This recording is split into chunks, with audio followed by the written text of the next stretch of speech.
ल्याएर बुटोलमा व्यापारका लागि सुरुवात गरेको स्थान चोरी पहाडको मुखमा रहेको बुटोल हिमाली भूभागको स्थानसम्म नुन तेल घिउ र लत्ता कपडाको कारोबार हुने केन्द्र पूर्व पश्चिमको मध्यबिन्दु 2026 सालमा सिद्धार्थ राजमार्ग पुगेपछि अझै बढी सम्भावना रहेको बुटोल पुरानो बटौली किनौल नदी पूर्वको खस्यौली र दुवै जोडिएर बुटोल नगरपालिका घोषणा गरिएको र तत्कालीन समयमा 2016 सालमा मुनिलाल साक्य र त्यसपछि ओम शङ्कर जोशीले यहाँको नेतृत्व सम्हालेर बुटोल नगरपालिकालाई नेतृत्व गर्नुभएको 2046 सालको आन्दोलनपछि आधुनिक बुटोलका निर्माता स्वर्गीय सूर्यप्रसाद प्रधानजीबाट बुटोलको आधुनिक विकासको क्रम सुरु भएको त्यसलाई पछ्याउँदै आदरणीय प्रसाद श्रेष्ठज्यू र लोकतन्त्रको बहालीपछि आदरणीय सिंहश्वरजी लगायत यति कालखण्डमा धेरै नेतृत्वले काम गर्नुभएको बुटोल त्यसलाई निरन्तरता दिँदै देशभरिको सबैभन्दा ठुलो आर्थिक केन्द्र कसरी बनाउने भन्ने सन्दर्भमा अहिलेका जनप्रतिनिधिले चिन्ता व्यक्त गरेर प्रयास गरिरहेको बुटोल साँच्चीकै समृद्ध सहर कसरी बनाउने भन्ने सपनामा हामी छौँ। आज हामीले भन्नुपर्दा हिजोको परम्परागत बुटोलबाट हामी के माथि उठेका छौँ, धेरै आधार स्तम्भहरू खडा भएका छौँ। बजारको क्षेत्रमा हिजो परम्परागत बजार मात्रै थियो, त्यसपछि 26 सालपछि यातायातको क्षेत्रमा ठुलो प्रगति भयो, औद्योगिक क्षेत्रको निर्माण भयो र अहिले हामी आइसकेपछि शिक्षा र स्वास्थ्यमा नयाँ पोल्टी फुटेको छ, आशालाग्दो अवस्था छ। गत साल मात्रै हाम्रो शिक्षामा 34 करोड लगानी 27% लगानी भएको छ, स्वास्थ्यमा 13% भन्दा बढी लगानी भएको छ। खेलकुदमा देशभरिमै सबैभन्दा बढी खेलकुदको क्षेत्रमा हामीले लगानी गरेका छौँ र नयाँ स्टेडियम खोल्ने अभ्यासमा छौँ। स्वास्थ्यको क्षेत्रमा 2टा 15 बेडका अस्पतालको नियमित सर्वे भएपछि ज्येष्ठ नारीका लागि निःशुल्क थेरापी अस्पताल बुटोल बेलबासमा र पारी सिमला र मधुपुरका लागि जनरल हस्पिटल सञ्चालन गर्ने तयारीमा सबै तयारी पुरा भएको छ। कसैलाई लाग्दछ यो 15 बेडको अस्पताल प्राप्त भएपछि दरबन्दी केन्द्रबाट सहयोग आउँदैन, यो बुटोल उपमहानगरपालिकाले आफ्नै बलबुतामा चलाउने हो। त्यसकारणले हाम्रो ओएनएमजी सर्वे चाहिँ जरुरी छ र त्यसको अस्पतालमा लाग्ने औषधिहरू दरबन्दीहरू सबै नगरपालिकाले बिहोर्यौँ भन्ने कुरा तपाईँहरूलाई बुझ्न आग्रह गर्दछु। हामी यसै गरी लायन्स शाखा स्थललाई बुटोल 11 को खुला मञ्चको दक्षिणतर्फ र बाँकी 4 बिघा जग्गामा 100 फुटको स्थल बनाउने गरी तयारी गर्दैछौँ। अहिले खुला मञ्च 10 बिघा जग्गामा खुला मञ्च तयार भएको छ। झन्डै 50,000 मानिसहरू आमसभा अथवा सांस्कृतिक कार्यक्रममा सहभागी हुन सक्ने गरी तयारी छ।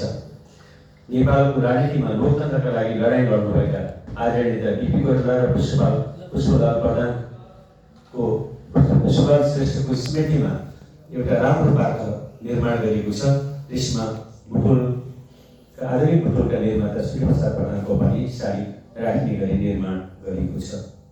बुटोलमा रहेका धेरै पार्कहरूलाई हामीले स्तर उन्नति गर्दै रहेका छौँ। अहिले बुटोल माविबाट नुवाकोटसम्म जाने सडकका लागि हाम्रो बजेटबाट 5 करोड र सशक्त अनुदानबाट 3 करोड गरी 8 करोड बजेट छुट्याएका छौँ र यसको कुल बजेट खर्च 16 करोड राखिएको छ। यसै गरी 3औं आर्थिक केन्द्र निर्माणका लागि जितगढी किल्लाको तल हामीले 6.5 करोड छुट्याएका छौँ र 3 करोड सशक्त अनुदानमा गरेर 9.5 करोडमा 3औं आर्थिक केन्द्र निर्माणको प्रक्रियामा अगाडि बढ्दैछौँ। यी दुईटै नाम तत्कालै अब निर्वाचनपछि केन्द्रको प्रक्रियामा जाने गरी छन्। पुरानो बटौलीको लागि मात्रै यो वर्ष सबै स्रोतहरूबाट नगर प्रदेश र सङ्घबाट गरेर 43 करोड बजेट एउटा वडाको लागि मात्रै छुट्याइएको छ र पुरानो बटौलीलाई संरक्षण गर्न सकियो भने जुन बजार गुल्जार हुनुपर्ने हो, जुन बजार विस्थापित भएको छ त्यसलाई फेरि त्यही पुरानै रूपमा ल्याउन सकिन्छ कि भन्ने आशामा हामी छौँ।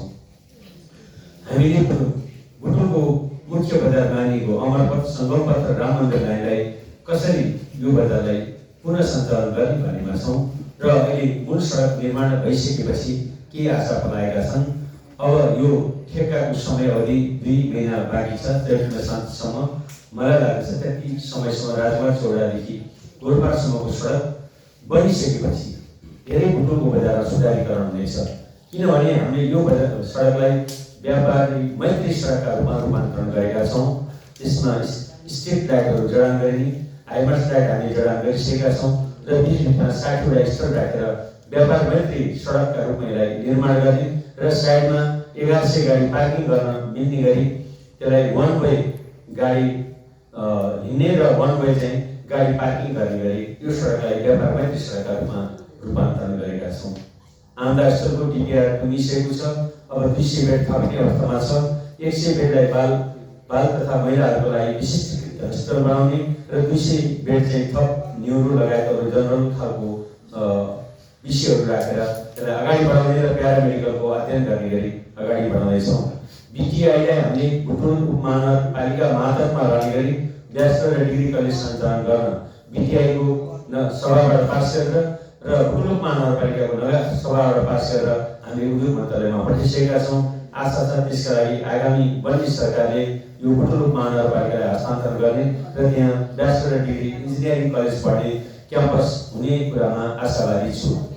यसरी शिक्षाको क्षेत्रमा अत्यन्त मसिनो गरिरहेका छौँ। हरेक विद्यालयमा आइसिडी ल्याब, हरेक विद्यालयमा शौचालय, आधारभूत विद्यालयका विद्यार्थीहरूको लागि पाठ्यक्रम र ड्रेसहरू र नाम चलेका विद्यालयहरूलाई अझै बढी नाम कसरी चलाउने र जो विद्यालयहरू अलिक पछौटे पढ्न छन् उनीहरूलाई कसरी उनीहरूमा ऊर्जा ल्याउने र विद्यालय सञ्चालन गर्ने, यसरी हामी लागेका छौँ। सरकारी विद्यालयहरूलाई हेर्दै गर्दा निजी विद्यालयहरूलाई कसरी आकर्षण गराउन सकिन्छ, उनीहरूले के खालको सहयोग दिन मिल्ने हाम्रो स्थिति रहन्छ र त्यो सीमा कति रहन्छ, त्यो भित्र पनि हामीले प्रयास गरेर निजी विद्यालयलाई पनि आकर्षण गर्ने काम हामीले गरेका छौँ। त्यसकारण बुटोलको दिगोपनको लागि शिक्षा नै सबैभन्दा महत्त्वपूर्ण विषय हो भनेर हरेक वर्ष काउन्सिलमा पनि सङ्घीय सरकारको बजेट प्राप्त नगर्दै गर्दा पनि हाम्रो तर्फबाट 26% बजेट घट्न नदिकन निरन्तर शिक्षाको क्षेत्रमा लगानी गरेका छौँ। यो देशभरि बुटोलले शिक्षाको क्षेत्रमा लागेका सबैलाई चुनौती दिने विषय हो। यसका बारेमा तपाईँले थप खोज अन्वेषण गरेर त्यसलाई अन्यत्रको बारेमा पनि जानकारी लिएर बुटोल र अन्यत्रको प्रतिस्पर्धा के छ यसका बारेमा तपाईँले एउटा खोजिदिनु भयो भने हाम्रो लागि अझै एउटा चाहिँ राम्रो अभ्यास हुन्थ्यो। हामीले शिक्षाको बारेमा राजधानीसँग पनि ठुलो चाहिँ उहाँसँग प्रतिस्पर्धा गर्न सक्छौँ। राजधानीमा आज जति रकम छ त्यो रकम बुटोलमा हुने भने हामीले नारायणघाटबाट पश्चिम महाकालीसम्मका विद्यालयहरूलाई हामीले नै यी बुटोलभित्र एउटा हामीले स्थान दिन सक्छौँ। अहिले पनि बुटोलमा झन्डै 1500 भन्दा बढी विद्यार्थी कर्णाली प्रदेशका रहेका छन्। त्यसकारण बुटोलले दिने शिक्षा भनेको देशभरिकै लागि हो भन्ने कुरा हाम्रो विश्वास रहेको छ। यसै गरी स्वास्थ्यका क्षेत्रमा पनि हामीले 18वटा सरकारी स्वास्थ्य क्लिनिकहरू निर्माण गरेका छौँ र एउटा लेबोरेटरिज र 12 नम्बर वार्डमा डाक्टर सहितको चाहिँ हस्पिटल रहने गरी पनि त्यसलाई हामीले व्यवस्थापन गरेका छौँ। शिक्षाको क्षेत्रमा, स्वास्थ्यका क्षेत्रमा हाम्रा यी प्रगतिहरू छन्। पुरानो पटौडी संरक्षणमा सेनवंशी राजाहरूको जुन ग्रीष्मकालीन दरबार छ त्यसलाई पुरातत्व विभागबाट निर्माण गर्ने गरी हामीले प्रक्रिया अगाडि बढाउन प्रयास गरेका छौँ। त्यस्तै सेनवंशी राजाहरूको कुल मन्दिर बाघ भैरव मन्दिर पछि रूपान्तरण हुँदै गएर पाल्पाको भैरवस्थान मन्दिर निर्माण भएको छ। बाघ भैरव मन्दिरको निर्माण गरेका छौँ। 1 नम्बर वार्डमै धेरै विविधता छ। श्री सात मननारायण मन्दिर जुन 218 वर्ष अगाडि नेपालमा अङ्ग्रेज युद्धभन्दा 8 वर्ष पुरानो हो। त्यसै गरी त्यहाँको मस्जिद 110 वर्ष पुरानो, गणेश मन्दिर 110 वर्ष पुरानो, पद्मचन्द्र विहार 110 वर्ष पुरानो। यस्ता ऐतिहासिक तथ्यहरू त्यहाँ रहेका छन्। त्यहाँ रहेको ढुङ्गे धारा 103 वर्ष पुरानो रहेको छ।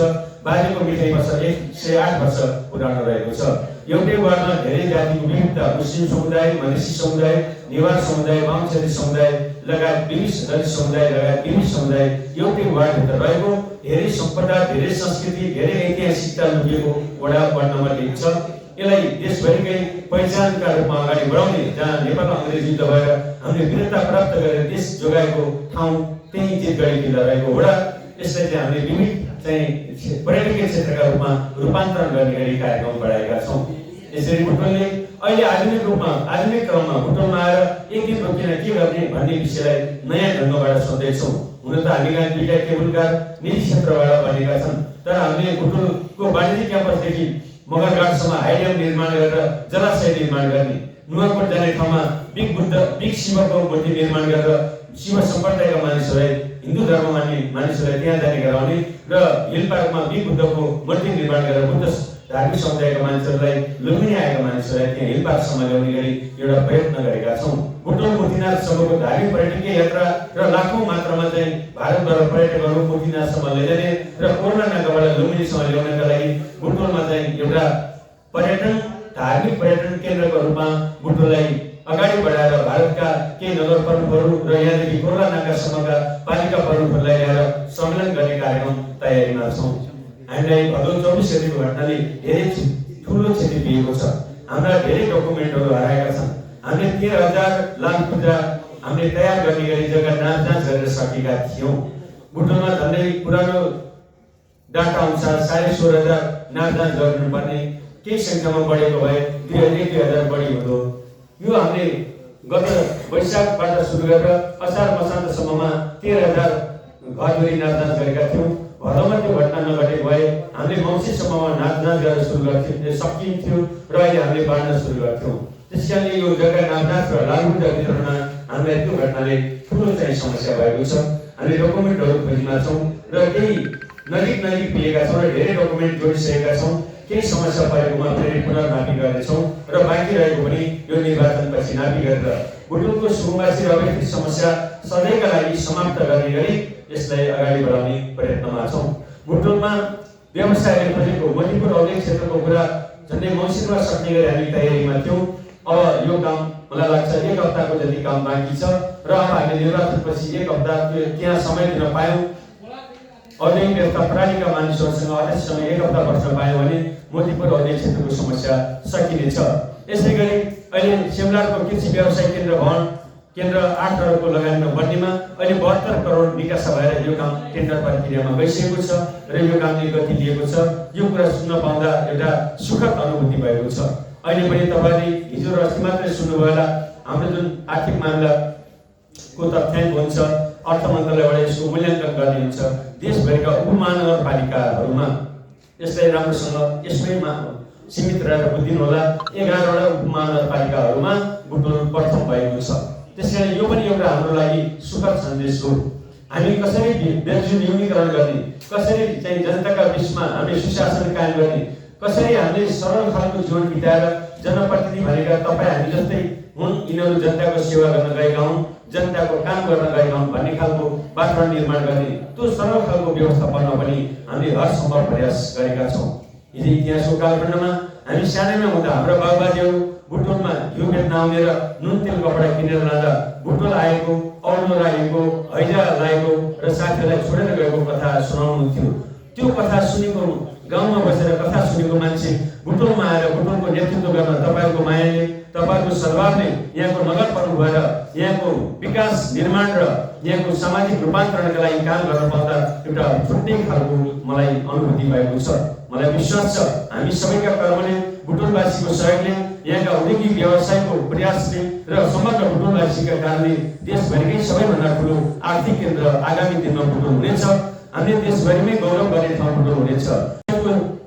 शिवसहितको तालिम र रोजगारमा बुटुल देशभरिमै अग्रणी स्थान हुनेछ। मानवीय संसाधनको विकासका बारेमा देशभरिमा बुटुल अरू पालिकाहरूले कथा सुन्ने, अरू पालिकाहरूले यहाँको चाहिँ हामीले गरेका कामहरू सुन्ने दिन आउनेछन्। त्यो खालको बुटुल निर्माण गर्नेमा हामी लागेका छौँ। अझै पनि कतै आफ्ना व्यक्तिगत कामहरू पुरा नभएर खिचीटिउरी गर्ने, विभिन्न खालका टिप्पणी गर्ने, विभिन्न खालका गलत प्रयास गर्नेहरूको पनि कमी छैन। मैले उहाँहरूलाई पनि आग्रह गर्न चाहन्छु, समग्र साझा काममा आउनुहोस्, हाते पालो गरेर बुटुललाई बनाऊ। व्यक्तिगत काम नभएका, व्यक्तिगत कुण्ठा बोकेर व्यक्तिगत टिप्पणीले बुटुल बन्दैन। हामी जनप्रतिनिधि भएका अवसरमा हामीले तपाईँहरूको सरसल्लाह मानेनौँ भने तपाईँहरूले त्यसमा औँला उठाउनुहोस्। हामीले गलत काम गऱ्यौँ भने औँला उठाउनुहोस्। हामीले बुटुल बनाउन खोजेनौँ भने औँला उठाउनुहोस्। तर हामीले जुन प्रयास गर्नेछौँ त्यसमा हाते मालो गरेर अगाडि बढौँ एउटा सानो प्रयासले, एउटा सानो सहयोगले, एउटा सानो अनुभवले पनि धेरै फरक खालको काम ल्याउन सबैलाई चाहिँ बल पुग्छ। त्यसैले हामीले निर्वाचित भयौँ, अब हाम्रो काम खोल्यो भन्नेमा छैनौँ। हामी निर्वाचित भएपछि झन् सबैको सहयोग चाहिने रहेछ राम्रो फुटबल बनाउन, देशकै सबैभन्दा चाहिँ राम्रो सांस्कृतिक सहर, देशको सबैभन्दा राम्रो आर्थिक सम्पन्न केन्द्र बनाउन झन् सबैको सहयोग र सहभागिता जरुरी हुँदो रहेछ। यसका लागि सबै फुटबलवासी हातेमालो गरेर बसौँ। म यो कामका लागि समाजमा जुन कित्तामा, जुन कर्णरमा, जुन तहमा, तल भुइँमा बसेर पनि काम गर्न तयार छु। म एक खाले भुइँ मान्छे नै हो, त्यस कारणले भुइँ मान्छेको कुरा जमिनसँग जोडिएको हुन्छ। यहाँका सबै तह, सबै वर्ग, जाति, धर्म, संस्कृति मान्यहरू सबैसँग सहमति गरेर काम गर्न तयार छु। हाम्रो एक मात्रै लक्ष्य छ बुटोललाई कसरी समृद्ध सहर बनाउने। हाम्रो एक मात्रै लक्ष्य छ हामीले हिजो निर्वाचन गरेका कल्पनाहरू, प्रतिबद्धताहरू कसरी पूर्णता दिने, कसरी पालना गर्ने। त्यही कुराको लागि आज यो पत्रकार सम्मेलन राखेर तपाईँहरूका बिचमा पुनः प्रतिबद्धता जनाउन चाहन्छु कि बुटोलको लागि हिजो हामीले जे गर्न भनेर आएका थियौँ त्यो कुरा बिर्सिएका छैनौँ। त्यही कुराको ग्राउन्डमा छौँ र बुटोललाई समृद्ध सहर बनाउने कुरामा तपाईँहरू सबैको सल्लाह सुझाव लिएर अगाडि बढ्ने कुरामा हामी सहमत छौँ। यही प्रतिबद्धता जारी गर्दै साथीहरूका केही कुराहरू रहेका छन् भने त्यसको उत्तर दिनेछु भन्दै मेरा भनाइ टुङ्ग्याउँछु। धन्यवाद, नमस्कार।